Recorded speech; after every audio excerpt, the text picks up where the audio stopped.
잘 나가던 기업들이 있습니다. 그런데 그런 기업들이 어느 날 망하는 경우가 있다 그래요. 그 이유를 찾아보니까 공통점이 있더라면 다 잘 나가다가 망한 기업들의 공통점이요. 과거에는 장점이었습니다. 그런데 어느 날, 어느 때부터 그것이 이제 걸림돌이 되더라는 거예요. 무슨 말이냐면 그 강점 때문에 기업이 커졌어요. 그 기업의 자부심이었습니다. 그런데 지나친 자부심으로 인해서 환경의 변화를 외면했다는 거예요. 우리가 이것 때문에 이렇게 잘 나가는 기업이 됐어 놓지를 못해요. 변화해야 될 때 변화하지 못합니다. 새로운 패러다임으로 전환해야 되는데 과거의 영화에 붙들려서 그걸 놓지를 못해요. 새로운 시대를 준비하지 못했다라는 거죠. 삼성전자가 세계 1위 기업이 됐다 그러죠. 뭐 때문에요? 반도체 때문에. 이건희 삼성 회장이 생존해 있을 때 그 반도체 하자 할 때 분위기 안 그랬답니다. 그런데 그분의 그 해안으로 인하여서 지금의 세계적인 기업을 이룰 수 있었다는 거죠. 변화에 민감하게 반응할 수 있었다는 얘기예요. 전통교회들이 지금 굉장히 힘들어하고 어려워합니다. 저도 전통교회에 속한 목사이다 보니까 패러다임의 변화를 따라가지를 못하는 거예요. 지금 아이들의 찬양 보면은요, 이게 세상 노래인지 하나님을 찬양하지 모를 때가 많아요. 제가 우리 윤수하고 얘기할 때 그런 얘기를 했어요. 음악을, 세상 음악과 그 클럽에 있는 음악들 이렇게 영상 보면은 막 아까도 보셨죠? 우리 중고등부 찬양할 때 그거 애들 모습하고 할 때 음을 소고하고 한번 봐봐라. 어떤 게 클럽인지 모를 정도다. 전통적인 사고를 가지면 그 틀을 벗어나지 못해요. 그런데 그 아이들을 거기 보내놓으면 나름대로 그 아이들의 은혜의 통로가 있어요. 전 저대로 은혜의 통로가 있었습니다. 전 기도원 가서 밥해 먹어가면서 어른들과 어울려서 찬양 부르고 손뼉 치면서 그렇게 은혜를 받았어요. 그런데 우리 아이들은요, 그런 기도원에 보내면은요, 핸드폰만 하다 오거나 아니면 아예 교회를 떠나게 될 수 있다는 거죠. 그러니까 지금 전통교회는 전통에 매여 있으면 발전이 없어요. 그런데 발빠르게 시대 변화를 분별을 해서 그 변화에 맞게 준비한 그런 교회들은 성장해야 됩니다. 어떤 교회가 저희 교단인데 영등포에 이제 지하실을 얻었어요. 택배라는 목사님이셨거든요. 그런데 너무 힘들게 어렵게 2명하고 지하실에서 목회를 시작을 했는데 성도가 안 오죠. 그러다 이분이 자기가 잘하는 거 유튜브 이런 걸 잘 만드니까 거기다가 쇼트 프로그램을 만드는 모양이에요. 그래서 말씀을 간단하게 30초 1분 분량으로 계속 올린 거예요. 업로드 돼서. 그거를 지금 보는 사람이 23,000이래요. 매주 구독자가. 그리고 오프라인으로 그 설교를 듣다가 온 사람들이 한 70명 모여서 예배를 지금 드리고 있다 그래요. 젊은 친구들이요. 대형교회 큰 교회에 있는 집사들도 그 설교를 듣다가 내가 봉사해야 되겠다. 좀 제대로 해야 되겠다 해서 그 교회로 오기도 한다 그러더라고요. 지금 우리가 보면 이야 대단하다 싶죠.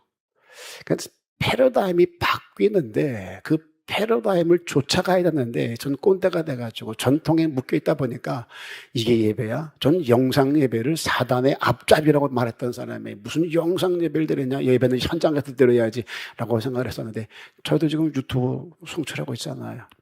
이미 이런 마스터폴을 가지고 있는 사람들은요 위성을 본 교회에서 쏘아 올려가지고 막 전국으로 송출을 해요. 뭐 온누리 교회라든가 오른교회, 뭐 순복음교회 이런 교회들이 이미 그런 플랜을 가지고 있었단 말이죠. 그러니까 새로운 패러다임으로 전환돼야 될 때 과거에 묶여 있다 보면 그 변화를 쫓아가지 못한다는 거죠. 그러다 보면 어느새 어떻게 사라진지 모르게 사라지게 되더라는 거예요. 웰빙이 한때 엄청난 유행이었습니다. 전부 웰빙이었죠. 들어보셨죠? 웰빙. 음식부터 웰빙 하우스, 웰빙 마트, 웰빙 사우나, 사우나도 웰빙이요. 그 중에 하나가 유기농 채소 가게였습니다. 웰빙 바람을 타고 무섭게 설정을 했어요. 그러다가 이거 웰빙이 붐이다 보니 점점 잦아들었어요. 유기농은 비싸잖아요. 일반 채소 가게로 사람들이 빠져나갑니다. 그럼 바꿔야죠. 사람들이 이제 안 오는구나. 근데 끝까지 웰빙을 고수하다가 다들 쫄딱 망했답니다. 지금 웰빙 봐요? 거의 없어요. 천연 염료를 개발한 분이 대박을 터뜨렸습니다. 그런 색을 만들 수가 없다는 거예요. 천연 염료로 뽑아낸 색이 너무나 이쁘고 고운 거예요. 돈 엄청 벌었답니다. 그런데 돈을 벌어서 직원을 늘리고 시설을 확장한 거죠. 투자를 해야 또 돈을 벌 수 있다고 생각하니까 번 돈을 다 투자를 하고 심지어 대출까지 받아서 확장을 했습니다. 그런데 화학염료의 질이 높아지기 시작합니다. 색이 다양해집니다. 천연 염료가 따라갈 수 없을 정도로 다양한 색깔들이 나옵니다. 한 색이 64가지 색으로 변환이 되니까요. 그럼 바꿔야죠. 야, 천연 염료 가지고는 안 되겠다. 근데 천연 이 염료를 놓지를 못하는 거예요. 이게 얼마나 고급입니까? 그런데 아무리 화학 염료가 질이 높아져도 이 천연 염료는 못 따라오지. 저만 알아요, 저만. 남들은 구별을 못해요. 그런데 화학 염료는 싼데 다양한 색인데 천연 비싸잖아요. 어떤 걸 택하겠어요? 결국 그것 때문에 발목에 잡혀서 빚더미에 앉습니다. 내 강점이었어요. 내 장점이었습니다. 어느 순간 그것이 내 발목을 잡아요. 분명 장점이었고 강점이었는데 그게 내 발목을 잡아요. 그것 때문에 크게 성공했는데 그걸 놓지 못해서 결국은 망하게 되는 경우도 있다라는 거예요. 이게 신앙도 마찬가지입니다. 분명 은혜였는데 하나님의 역사가 분명한데 하나님의 임재였는데 하나님의 인도였고 하나님의 함께 하심이었는데 그게 오늘 내 발목을 잡을 수도 있다는 거예요. 내 신앙의 걸림돌이 되기도 하더라는 거죠. 설명을 드릴게요. 오늘 본문 통해서 이 얘기를 하려고 해요. 먼저는 내 신앙의 노뱀을 부숴라는 거예요. 내 신앙에 노뱀이 있습니다. 4절을 다시 보시면요. 시작. 그가 여러 산당들을 제거하며 주상을 깨뜨리며 아사랴 목상을 찍으며 모세가 만들었던 노뱀을 이스라엘 자손이 이때까지 향하여 분향함으로 그것을 부수고 느우수단이라 일컬었더라. 히스기야가 25세 왕이 됩니다. 왕이 되자마자 유다 지역의 우상을 전부 깨뜨리는 거예요. 소위 말하는 종교 개혁을 단행한 왕이 히스기야였습니다. 개혁이 어려운 거 뭔지 아세요?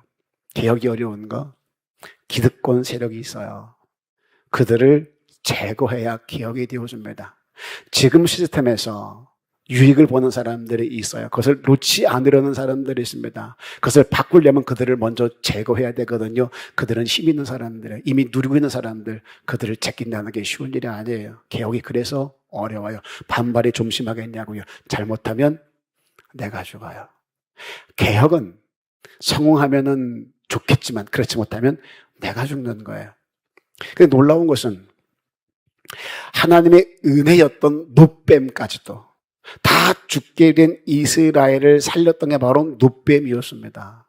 그것을 보는 자마다 전부 살았던 거예요. 원망불평하니까 하나님이 진노해서 그들에게 불뱀을 보내서 사망해서 다 물려 죽게 생겼는데 백성들이 우를 위해 기도하라. 잘못됐다. 아우성 치니까 모세가 하나님께 나가 기도합니다. 야, 노뱀 달아. 돛으로 뱀을 만들어서 장대에 달고 쳐다보게. 그래서 보는 사람은 다 살았던 거예요. 이 신약에 와서는요, 예수님을 예표하는 사건이 되기도 합니다. 장대에 달린 노뱀을 쳐다보면 살았던 것처럼 십자가에 달린 예수를 바라보면 산다. 예, 그런 예표하는 사건이 되기도 했어요. 근데 그게 주상처럼 되었다는 거예요. 아세라 목상과 다르지 않은 우상이 되었다는 거죠. 하나님의 제일 싫어하는 게 우상 숭배였습니다. 너희를 위하여 새긴 우상을 만들지 말라는 거죠. 심지어 하나님의 형상까지도 우상으로 만들지 말라는 거예요. 형상을 만드는 순간 이게 여호와야 하는 순간 우상이 될 수도 있다라는 거죠. 그래서 여기에 달린 십자가 이것에 대해서 부정적으로 말하는 사람이 굉장히 많았어요. 지금도 논란이 되고 있습니다. 부채된다, 떼야 된다, 십자가가 우상이 된다는 분도 있어요. 왜 천주교에서 가장 큰 문제는 게 이제 개신교에서 그걸 말하는 거죠. 성모 마리아를 만들어서 들어갈 때마다 우리 인사하고 들어가고 인사하고 나오잖아요. 보셨어요?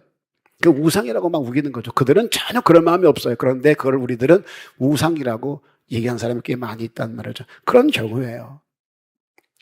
분명히 이 노뱀은 하나님의 은혜였고 임재의 상징이었고 나를 살리신 하나님의 놀라운 역사였음에도 불구하고 지금까지 그것을 향하여 분향함으로 우상처럼 됐다는 거예요. 그것을 히스기야가 부숴요.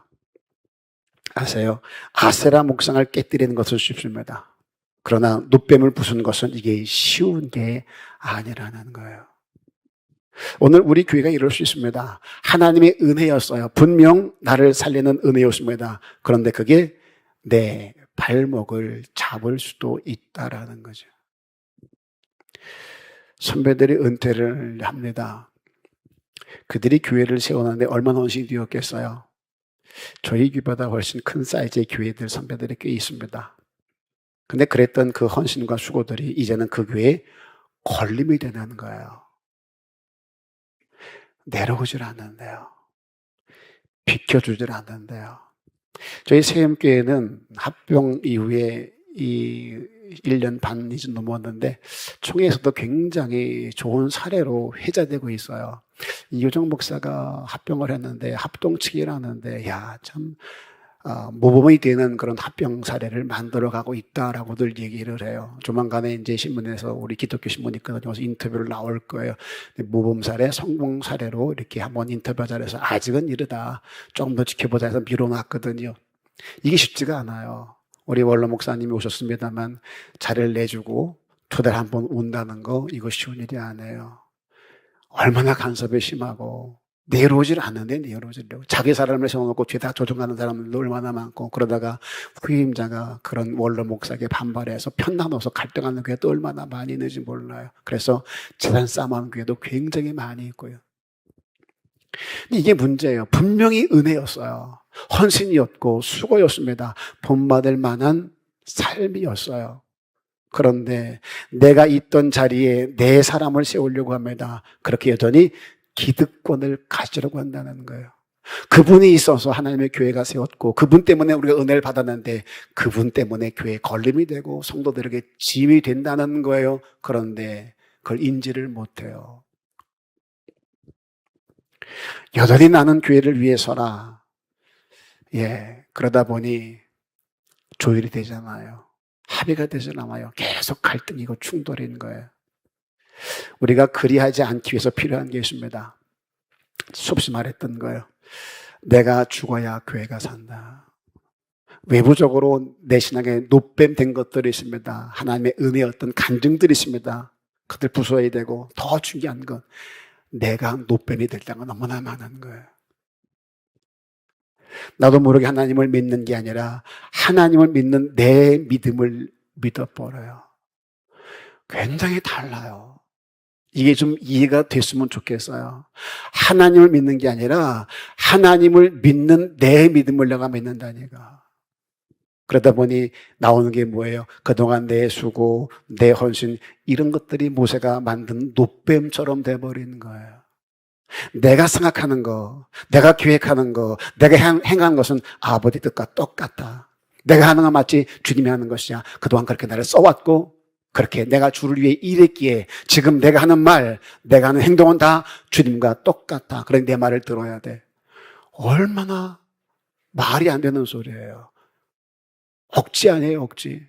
그런데 내가 믿는 믿음을 믿어버리면 이런 일이 생긴다니까요. 목사뿐만 아니라 수고도 마찬가지예요. 내가 한 수고들이 있어요. 헌신들이 있어요. 내가 주를 얼마나 수고했는데 얼마나 헌신을 했는데 그 수고들이 노뱀이 되어버립니다. 그러니 내가 이제 하는 모든 일들은 주를 위한 것이라고, 내가 무엇을 하든 다 주를 위한 것이라고 믿어버려요. 그것이 누구의 걸림이 되거나 힘듦이 되면 네 믿음이 부족해서 그러는 거야. 네가 변화가 돼야 돼. 내가 어떻게 살아왔는데 내가 기준 돼버려요. 가장 큰 위험이 이거예요.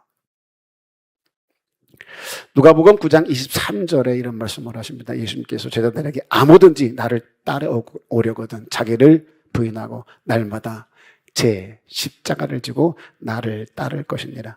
여기서 나를 따라오려거든 자기를 부인하고, 한마디로 내가 죽지 않으면 안 돼요. 나를 내가 부인할 수 있어야 돼요. 내가 변화되고 내가 새로워지고 내가 먼저 개혁이 될 수 있어야 된다는 거예요. 내 첫사랑이에요. 주를 향한 내 첫사랑이에요. 나를 잊게 한 하나님의 그 은혜요. 내 간증들이요. 근데 그게 오늘 내 발목을 잡아. 그걸 깨뜨릴 수 있어야 돼요. 그게 쉬운 게 아니에요. 하나님은 낫된 나대로 내게 맞게 역사를 했지만 지금은 또 그 사람에게 맞는 역사하심을 통해서 그를 이끌어 가세요. 그런데 인정이 안 되는 거예요. 내 것을 자꾸 고집을 해요. 제 아버님이 폐병을 앓고 있었습니다. 세상 의학으로는 살 수 있는 길이 없었어요. 그런데 기도원에 올라가셔서 보름밖에 남지 않았는데 기도원에 올라가셔서 폐병이니까, 전염병이니까 거기 가서 기도하다가 죽으라고 올려보낸 거예요. 그런데 거기서 어떤 전사님 만나서 기도받고 예수를 만나 고침받았다. 보름이면 죽는 사람이 한 달, 두 달, 세 달 전에 안 죽으니까요. 그래서 하나님 고쳐줬다 그러고 뛰어내려왔어요. 자, 그런데 그 당시에는 약이 없어서 그랬습니다만 계속 좋은 약이 나왔어요. 폐결핵에. 그럼 먹어야 되잖아요. 완치된 게 아니라 멈춰 있으니까. 그러면 그 폐결핵이라는 게, 그 당시에는 약이 없으니 죽어 나갔지만 갈수록 좋아지니까 그럼 먹으면 되잖아요. 제 생각에 틀렸나요? 그런데 먹으면 될 텐데 그걸 먹었더니 뭐라는 줄 아세요? 그 기도하는 사람들이 하나님이 고쳐줬는데 죽으려고 약을 먹냐고 갖다 버리라고 갖다 버렸어요. 그럼 또 힘들어가지고 살려달라고 또 어려워지니까 또 올라 기도하면 또 하나님이 또 생명 연장시켜주면 또 좋은 약도 먹으면 되잖아요. 그럼 또 먹으면 또 그런다 해서 반복되는 거예요. 나중에는 내성이 생겼대요. 내성이. 전 그래서 이제 제 경험이 그래요. 하나님이 살려줬어. 약 먹지 마. 이거는 전 아니라고 확신하는 사람이에요. 그 20 있는 사람들은 병원 하면 안 되겠네. 병원 문 닫아야 되겠네요. 의사 공부하면 안 되겠네요. 하나님이 다 고쳐줄 건데, 야, 이건 사단의 자식이네. 하나님이 고쳐줄 병을 지가 고친다 그러면 되겠어요? 약사들도 다 사탄의 자식들이겠네요. 왜 약을 먹어? 하나님이 병 고쳐줄 텐데. 아니요. 히스기야 같은 경우도 죽으려고 했을 때 하나님이 그걸 고쳐줄 때 무화과나무 잎을 갖다가 종초에 바르게 했어요. 나았어요. 무엇을 말하고 싶은 거예요? 이 병에는 무화과나무 잎을 바라야 돼. 이걸까요? 무슨 약효가 있어요? 아니에요. 실로암 못에 가서 눈 씻어라. 그러면 다 고침 받을까요? 아니요. 하나님이 특별한 일을 이루시기 위해서 표적으로 보여준 사건들이 있다는 거죠. 그것을 절대화시키지 말라는 거예요. 우리가 내 경험을 그렇게 절대화시켜서 이건 이래야만 돼. 아니요. 그렇지 않아요. 어머니가 기도하다 보니 그런 사람이 굉장히 많이 있습니다. 기도받다 보면 11조를 떼먹은 사람이 굉장히 많은가 봐요. 너 11조 떼먹었다며. 어머니가 액수까지 정확히 찍어서 얘기해 줘요. 전 솔직히 모르겠어요. 하나님이 정말 그렇게 얘기해 줬는지 어쩐지 모르겠어요. 저 은사가 없으니까. 여하튼 그러면 깜짝 놀래요. 그 사람이요. 어떻게 알았냐고. 하나님이 알려주니까 어떻게 알겠냐고. 내가 네가 한번 떼먹으려고 어떻게 알았겠냐고. 그럼 놀래요. 병이 들어오면 그래요. 수술하기 전에 수술비 얼마냐? 얼마 됩니다. 먼저 드려라. 드리고 수술 받아라. 순종을 해요. 깨끗하게 나아요. 이거 절대화하면 될까요? 안 될까요? 병 가게 다 불러 모아가지고 여러분들은 제가 보니까 수술 받기 전에 헌금을 하고 해야 낫습니다. 그러니까 수술 받기 전에 다 헌금하시고 그리고 수술 받으세요. 라고 말하면 맞는 얘기일까요? 아니요. 하나님은 그 사람은 그 사람에게 맞게 무엇을 요구하기 위해서 그 사람에게 주신 말씀인 걸 거예요. 다 똑같이 적용되면 안 된다는 거죠. 이게 문제가 되어져요. 분명 은혜라는 말이에요. 수술 너무 힘든 수술이에요. 어려운 수술이에요. 죽을지도 몰라요. 그런데 헌금 드리고 수술 받으면 괜찮다라고 말해서 순종했더니 나 안 받았다. 이걸 절대화시키면 안 돼요. 절대화가 되는 순간 노뱀 돼버립니다. 난 교회 이렇게 부흥시켰어. 이러니까 부흥되더라. 이게 절대화가 되면 그게 노뱀 됩니다. 그건 내 능력이고 내 실력이지. 아무나 이렇게 교회를 세울까요? 아무나 교회에 부흥시킬까요? 아무나 합병될까요? 아니요. 난 이렇게 했으니까 됐더라. 너니까 된 거고 아버지가 특별한 뜻이고 계획이 있으니까 이루실 일이 있으니까 다 사무엘 같아요? 다 다윗 같아요? 다 기드온 같아요? 다 히스기야 같아요? 그렇지 않아요. 주의하셔야 돼요. 내 신앙이 내 경험이 노뱀이 될 수도 있다라는 것을 잊지 마세요. 은혜였는데 자꾸 그것을 붙들고 이래야만 돼 하는 순간 그것이 내 신앙에 걸림이 될 수 있고 너를 힘들게 하는 이유가 될 수 있다라는 거예요. 제가 제 식대로 여러분들에게 이렇게 해야만 됩니다라고 말하면 여러분 금식하셔야 돼요. 때마다 시마다 금식하셔야 돼요. 저는 금식을 많이 한 사람이니까요. 내가 긴장된 줄 알아요? 전 때마다 금식했어요. 여러분 괜히 붙여준 줄 아세요? 나랑 똑같으니까 붙여주는 거예요. 그런 여러분 금식하셔야 돼. 금식 안 하면 그 집사 되지 자격도 없고 권사 될 자격도 없어요. 장로님들 다 금식하세요. 20일 합니다. 죽어도 하세요. 라고 말하면 여러분 붙어 있겠어요? 할까요? 제가 못할 것 같으세요? 그게 노뱀이 될 수 있어요. 금식을 많이 했더니 하나님이 역사하더라. 이게 노뱀 될 수 있어요. 그 금식이 내겐 은혜였는데 어느 순간 그것이 걸림이 될 수도 있다는 거죠. 당부드립니다. 그것을 깨뜨리는 것을 아쉬워하고 안타까워하지 마세요. 두려워하지 마세요. 과감하게 깨뜨릴 수 있으셔야 됩니다. 문제는 나부터예요. 너를 바꾸려고 하는 데는 무진장키를 써요. 얼마나 날선 시선을 가지고 비판적인데요. 그런데 나는 못 봐요. 나는 못 바꿔요. 안 바꾸려고 해요. 바울이 뭐라 그래요? 나는 날마다 죽노라. 이럴 수 있어야 됩니다. 내가 변하지 않으면, 내가 내려놓아지지 않으면 절대 교회가 세워지지 않습니다. 내 신앙의 노뱀이요. 그거 뭔가요? 그거 찾아서 다 부술 수 있기를 주님의 이름으로 부탁을 드립니다. 내가 죽어야 교회가 살아요. 나부터 죽자고요. 아멘을 크게 하세요. 나부터 죽자고요. 네. 내 신앙의 노뱀을 부수자. 중요한 겁니다. 기억나시죠? 다른 거 다 잊어도 돼요. 내게 모세의 노뱀이 걸림이 됐던 것처럼 내 경험과 내 은혜가, 내 간증들이 노뱀이 되어 내게는 물론 이러니와 교회와 다른 성도에게 걸림이 될 수도 있겠다. 그 은혜는 내 은혜였고 저에게는 또 다르게 은혜가 갈 수 있으니 이거 깨 부숴야겠다. 꼭 기억할 수 있기를 주의 이름으로 부탁을 드립니다. 인사합니다. 노뱀을 부숩시다. 네.